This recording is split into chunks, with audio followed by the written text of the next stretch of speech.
you all watching the video. I welcome you all to another episode of Convo with Apricus. Friends, our topic of discussion today is introduction of contract law. And to throw light on this topic, we have our very special guest, Dr. Shalini Rohilla Panigrahi with us. She is Assistant General Manager in HUDCO, Housing and Urban Development Corporation, New Delhi, India. She will throw light on the topic.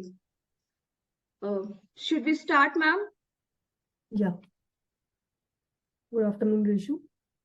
Thanks for the introduction. So let me share my PPT.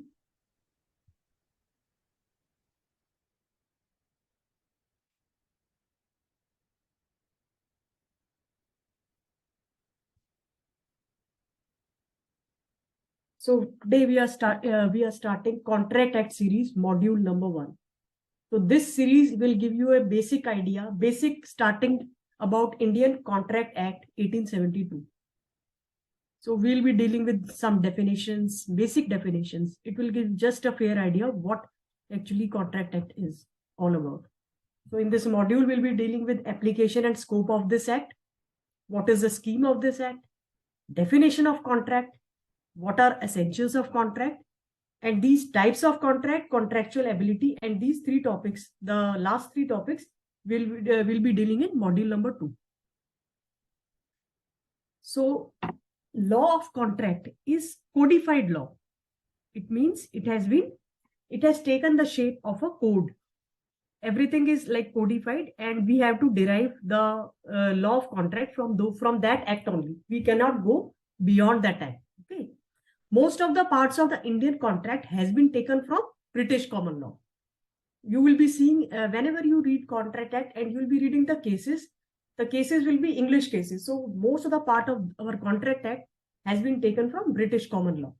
So you will see references of Indian cases time and again in this Contract Act. Whenever a law is codified, you cannot go beyond that language of the code. It has to be construed narrowly or otherwise modified in order to bring construction in accordance with scope and limitation governing.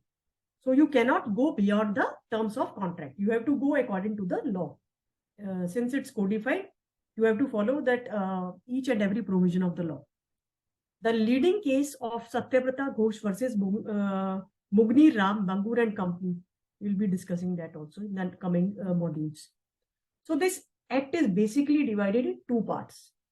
The first part is very important. It contains the general principles of law of contract, and it is applicable to all type of contracts, because wherever we are seeing contracts.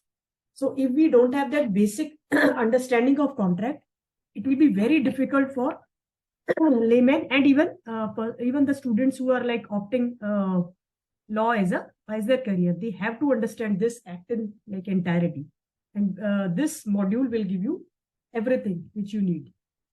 The second part of the contract is more elaborate. It will be dealing with special type of contract.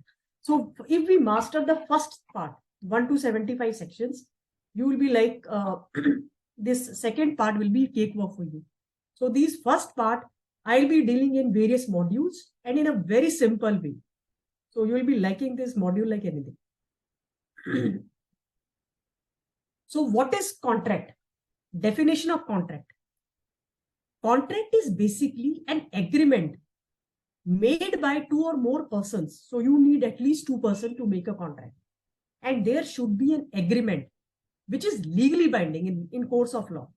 Because if there is no legal binding to the agreement, there is no point in making a contract. So there should be legal binding. Whatever terms and conditions of the contract we both are signing, like 2 parties are signing one contract, so they are bound by each and every clause. So when we say that we are signing a contract, you should read each and every clause of the contract, because you cannot afterwards say that I have not read that part of this contract. So whenever we are signing a contract, we should read it very, very properly, because it has a legally binding effect. If the other party defaults, the first party can go in the court of law, and that agreement will be legally enforceable and binding on the other defaulter party. In other words, what is contract? It's an agreement. So first stage is agreement between two or more parties and which have legal consequences. So this is very simple definition of contract, and it is defined in section 2H of Indian Contract Act 1872, which says that an agreement which is enforceable by law. Very simple definition, but see the legal binding. If you understand these terms, an agreement is between two or more parties and who are agreeing on the same thing in same sense. That is an agreement, and that is enforceable by law. So it is called contract. So contract is any agreement enforceable by law. So there are two elements of contracts: agreement and legal obligation arising out of those agreement. Now, when we say agreement, we have to understand contract we saw in 2H. Now, what is agreement? Agreement is every promise or every set of promises from forming consideration for each other. So what is agreement? It is defined in section 2E of Indian Contract Act, which says that every promise, if I make a promise to you that I will do this task for you if you give me 100 rupees, so that is a consideration. Consideration is basically price paid for that promise. If I am going to the market and saying that please give me this product, I will give you 5 rupees. So that is not a contract. But if the promise is made for performing some condition and you are paying for that condition, so that becomes an agreement. Still, it is not a contract. That is agreement only. Agreement which is enforceable by law is a contract. So these are very simple but very important definitions. Now, you should be asking what is promise, because we have seen in 2E promise. So what is promise? Section 2B says that a proposal, if I make a proposal and it is accepted by other person, it becomes a promise. And if the promise is supported by consideration, it is agreement. And if agreement is enforceable by law, it is a contract. So I have explained in a very simple language, even like 12th class student can understand. An agreement requires at least two persons, one making a proposal and other who accepts the proposal. For example, in you have seen Muslims marrying. If a person is saying, if one like bride is saying that I kabul hai, the other will say ha kabul hai. So one is making proposal and other is accepting that proposal. So it becomes a agreement. And if it is supported with a consideration, if they give meher, then it becomes legally binding. So Muslim marriage is a contract, okay?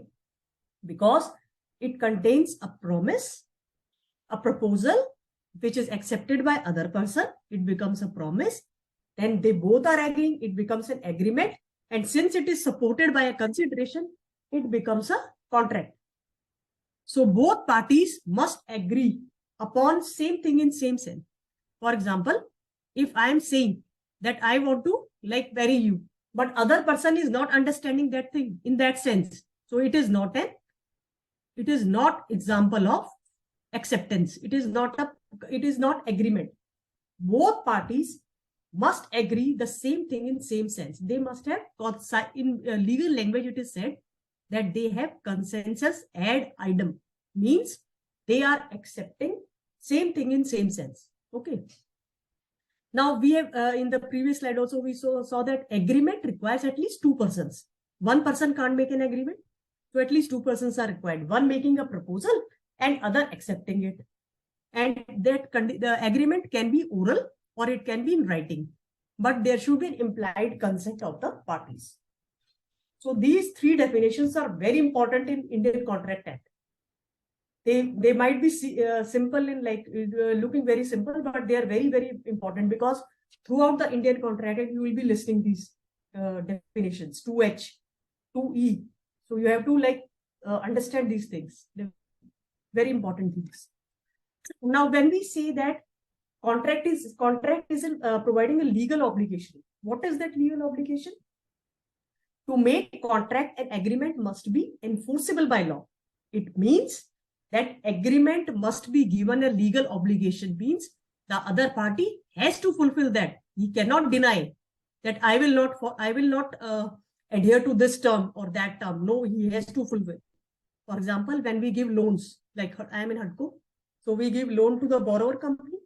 So that borrower has to sign a loan agreement, which is signed by both HUDCO person and the borrowing agency. And there are terms and conditions of that agreement. And when we both are signing it, it becomes a contract. Now, this contract is enforceable by law. If the borrower defaults and does not adhere to the single term of the contract, he will be defaulter and he will be liable in the court of law. Agreement which does not give rise to legal obligation has no sanctity in law. So if it gives rise to legal obligation, only then it is said contract. Now, the leading case on this point is, I'll just read these facts. The facts of this case are very important. Bafur versus Bafur. Now, this is again an Indian case, English case, sorry. Because when in the first slide only I told that Contract Act derives its sanctity from English law. So many English case will be referred in. Okay. This is a leading case on the point. In this case, the defendant and his wife were enjoying their life. When the defendant and his wife were enjoying their leave in England, the defendant was due to return to Ceylon, where he was employed. His wife was advised by reason of her health to remain in England. The defendant agreed to send her, he said that I will send you an amount of $30 a month of probable expenses of maintenance. But he did not send. And then differences arose between them. So the wife claimed that he should be paid allowance and arrears of the amount. But wife's, in this case, it was held that wife's action to recover the arrears was dismissed because here they were not intending to have a legal obligation.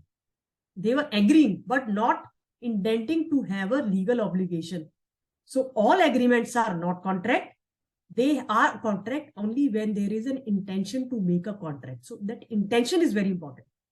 When I am signing a contract with you, suppose, so I am intending that each and every this terms of that contract is binding upon me. So that is validly, and it will create a legal obligation. If I don't follow any term of the contract, I'll be legally liable. So that is a contract. So there are other obligations vis-a-vis contractual obligation. So we should understand term-wise, like what is tort or civil wrong. A tort is described when we hurt someone. What is the appropriate remedy? Only damages. Like Winfield, a very famous lawyer, says that tortious liability arises from breach of duty which is fixed by law. This duty is towards person generally. For example, if I hurt someone, if due to my negligence, I am owning a factory, and if due to my negligence, some person suffers. So in that case, my duty is towards all persons. So that wrong is tort or civil wrong, and its breach is redressable by an action of unliquidated damages. On the other hand, if there is a contract, that will be governed by the terms of that contract. So these are different type of obligations. If we see contractual obligation versus other obligations. Second, quasi-contract. When we say quasi, it is not a contract, but like contract. Quasi-contract rests upon equitable principle that a person shall not be allowed to enrich himself unjustly at the expense of other. It is not contract. So these are not contractual, but other obligations. Then court judgments. Judgment of courts imposes certain obligations on a party to the case. These obligations do not have the source in agreements. They are called contract of record, not contract per se. So judgment of courts are contract of record because they are order of the court. They don't have that both the parties are not binding. It is just a contract of record, not a proper contract. Then recognizance. A person who has been arrested may be released on a promise to appear in the court.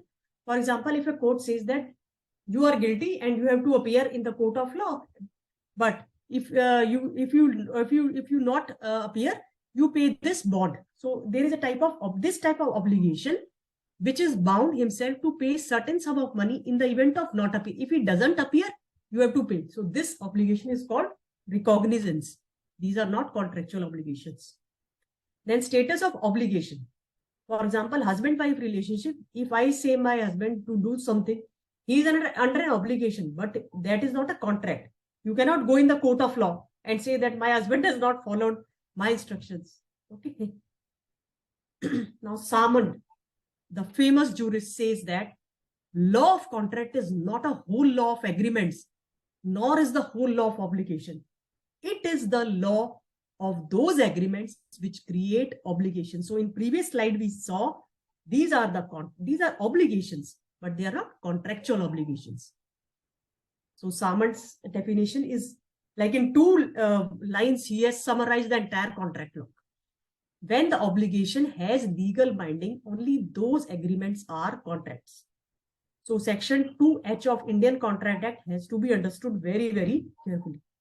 The agreements are contract if they are enforceable by law. This is a main condition. Now we are seeing again and again contract. So we should understand what agreements are contracts. What are the conditions of contract? That is given in section 10. Very, very important section. All agreements are contracts if they are made by free consent of parties. Parties should give the consent freely. They should be competent to contract. Means a minor cannot make a contract. That we will study in detail. Section 10 is very important. So each and every word of that section is meaningful. All agreements are contract if they are made by free consent. So free consent is also defined in section 13. So we will link these sections by other sections. So in this way, the Contract Act will be understood in a very simple, but in a very methodical way. Then parties should be competent to contract for a lawful consideration. It should not be for unlawful consideration. You cannot say that we are paying this money for lottery, for doing unlawful things. It should be lawful, and it should be for a lawful object, and that should not be expressively declared to be void. So in the next module, we will learn about these essential of contract in section 10 in great detail. Thank you.